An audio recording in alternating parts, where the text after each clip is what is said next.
Hello everyone, welcome back to my channel. তো আমরা একটু বিকালে ঘুরতে বেরিয়েছি, একটা নার্সারিতে এসেছি বাড়ির কাছেই। তো এসেই যখন দেখি ওই গাছ থেকে সব কুঁড়ি কেটে ফেলে দিচ্ছে। দিয়ে আমাদের বললো যে তোমরা যদি কুঁড়ি বা ফুল নিতে যাও তাহলে তুলে নাও। তো আমরা ফুল নিলে তো আর কালকার পর্যন্ত থাকবে না, তার জন্য কুঁড়িগুলো তুলে নিচ্ছি, বড় বড় কুঁড়ি দেখে। বাড়ি গেলে জলে দিব, তো কুঁড়িগুলো ফুল হয়ে যাবে। এই ফুলের কালারটা জাস্ট দেখো, দারুণ লাগছে। তো ওরা জিজ্ঞেস করতে বললো যে এখানে এই গাছ থেকে নতুন আবার চারা গাছ করবে, তার জন্য কুঁড়ি কেটে সব ফেলে দিচ্ছে। আমি এই কটা কুঁড়ি পেয়েছি, তো দেখি আর পাই কিনা। এখানে মাকে দিলাম, মা অনেকগুলো ফুল আর কুঁড়ি নিয়ে তুলেছে। মা বলছে এই ফুলগুলোই ফুল ফুটবে না, আরও বড় বড় কুঁড়ি তুললে তাহলে ফুল হবে, এগুলো থেকে ফুল হবে না। তো এখানে কত কুঁড়ি কেটে ফেলেছে, একটা ছোট্ট কুঁড়িও রাখছে না গাছের মধ্যে।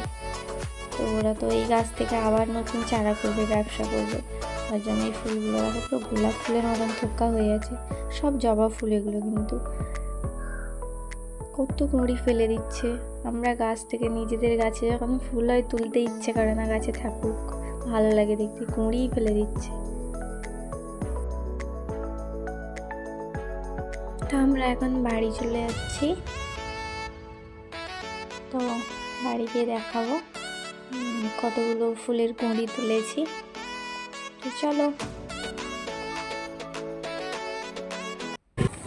তো বাড়ি যাওয়ার পথে দেখতে পেলাম ফুচকা দোকান এসছে, তো চলো আমি আর ভাই ফুচকা খেয়ে নিই।